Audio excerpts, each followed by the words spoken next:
Chcel by som sa podeliť so skúsenosťou, ktorá je zaujímavá a chcel by som ju odporúčiť každému, kto si chce našetriť nejaké peniaze bokom. Je to fakt výnimočná a dobrá vec a povedzme si otvorene, komu sa nezidú peniaze bokom, hej, v podstate peniaze, ktoré máme navyše. Hej. Z času na čas ich určite budeme potrebovať na nejaké bočné výdavky, ktoré sa dejú každému jednému človeku. Takže preto mám tu túto nádobu, do ktorej si odkladám všetky svoje drobné peniaze z nákupov, ktoré vykonám či v potravinách, alebo pri tankovaní, alebo prevažne všade tam, kde platím hotovosti. Fakt snažím sa minimálne platiť kartou a platiť všetko v hotovosti, aby som si tieto peniaze drobné odkladal. Konkrétne táto nádoba sa začala plniť 4. septembra, dnes máme 20. decembra. No a poďme sa spoločne pozrieť, koľko tam je peňazí. Mňa to veľmi zaujíma. Nádoba nie je plná, v podstate ani nikdy nebola, aj za tie 2 roky, lebo stále prišli nejaké bočné výdavky a tieto peniaze mi fakt veľmi pomohli. Takže odporúčam každému, nech to skúsi a sám uvidí. Hej. Veľa mojich známych sa čuduje, že je to blbosť, na čo, po čo, však v podstate príde mi vyplata a však mi z tej vyplaty ostane, alebo si odložím hneď z vyplaty bokom.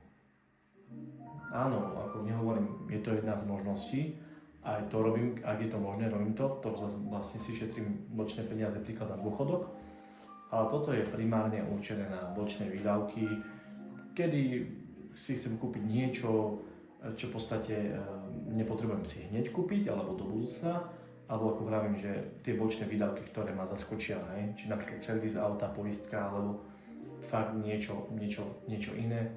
A dobre, čo budem tu rozprávať ďalej, poďme sa pozrieť. Šetrím drobné peniaze, aj 5 eurovky, začal som len s drobnými, ale som si povedal, keď si dám sem tam tú 5 eurovku, tam nezabije ma to. Takže poďme sa pozrieť na to, koľko je tu peňazí.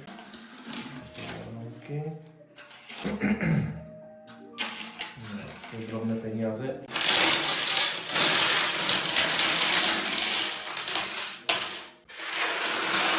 Dáme toto na bok, ideme 5 eurovky popočítať. Raz, 2, 3, 4, 5, 4, 25, 26, 27, 28, 29 kusov 5 euroviek. 29 krát 5 sa rovná. Tu už máme 145 eur, no? 145 eur. Poďme ďalej. Ideme sa dvojky. Raz, dva.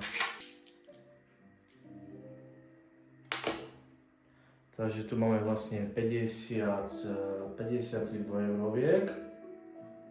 53 krát 2 sa rovná 106 eur. Dobre, ideme ďalej, ideme eurovky. Raz, 2, 3, 4, 5, 6, 7. Takže máme 10, 20, 30, 40, 57 eur, áno. Takže 57 krát 1 sa rovná 57. Teraz je 50 centovky. Raz, 2, 3, 4, 5, 10, 15, 20, 21 eur. To si dám takto. 21 eur, nakoľko máme tu eurovku, ktorú som si vtedy nevšimol. 21 eur. Takto, a teraz môžeme ísť 20 centovky. 2, 3, 4, 5, 6, 7, 8, 9, 10. Takže 5. Dobre, v poriadku. Takže to máme 2, 4, 6, 8, 9 eur. Máme 9 eur a teraz ideme 0,10 centov. Raz, 2, 3, 4, 5, 6. Takže máme 1, 2, 3, 4, 5 eur a 10 centov. Takže ideme teraz 5 centovky. Raz, 2, 3, 4, 5. Pekne vyšlo. Takže máme 2 eurá, hej. Takže 2 eurá, takže to je 0,05 centovka. No a teraz to ideme všetko spočítať. Aký máme výsledok? 145 plus 106 plus 57 plus 21 plus 9 plus 5,10 plus 2 eurá. Takže tu máme 345,10. Takže toľko sa mi vlastne podarilo nazbierať peniazy od toho 4.9. do dnešného dňa. Máme vlastne 20.12. Takže máme necelých 3,5 mesiaca. Ja si myslím, že to je celkom slušný obnos peňazí. Fakt naozaj, ako vravím, treba sa fakt snažiť a netreba platiť žiadne peniaze drobné bokom, treba si ich odkladať. Takže ja osobne si fakt pochvalujem 345 eur, 10 centov. Zajtra ma čaká servis auta a bol to taký nečakaný výdaj, aký samozrejme na servis každý rok treba chodiť, hej. Ale nakoľko mám bočné peniaze, ktorých sa nechcem chytať a to sú tie peniaze, ktoré v podstate mi slúžia a servis auta bude stať predpokladám nejakých 280 eur. Minulého roku stal 260, takže všetko dražie, mám 345, takže ešte mi aj peniažky ostanú, ktoré v podstate vrátim naspäť na doby a budem ďalej zbierať peniaze a použijem ich na ďalší nečakaný v podstate výdaj. Takže čo som si v podstate za tie 2 roky ja osobne kúpil a čo som si vedel zaobstarať za tieto nazbierané peniaze. Manželke som kúpil vysávač robotický Xiaomi X20 Plus, ten stal nejakých, myslím, že nejakých 380 eur, bol v akcii, takže fakt tu je za 3,5 mesiaca a vtedy som v podstate zbieral iba fakt drobné peniaze, 5 eurovky som neodkladal za pol roka a v podstate som si kúpil Xiaomi vysávač, potom som si kúpil robotickú kosačku, takisto v podstate ona bola, stálo to nejakých 600 eur, fakt super, hej.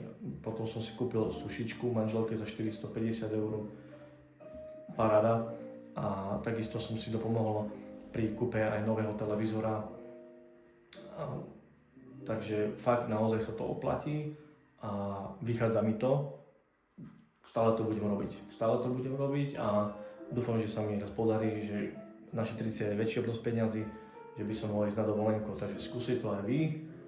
Myslím, že neoľutujete a prajem vám veľa šťastia v šetrení peňazí, lebo treba rozmýšľať ekonomicky a nerozhadzovať tie peniaze. V podstate ja som samoživiteľ, takže tento nápad a to, čo som vyskúšal, je dobrá vec a som rád, že som to vyskúšal a že proste už je toto so mnou fakt 2,5 roka, možno už aj 3, už ani v podstate ani neviem.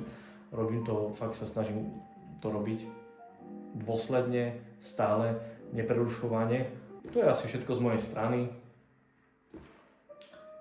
Prajem vám pekný večer a šetrite peniaze, odkladajte si a používajte ich potom na čo len chcete. Čaute.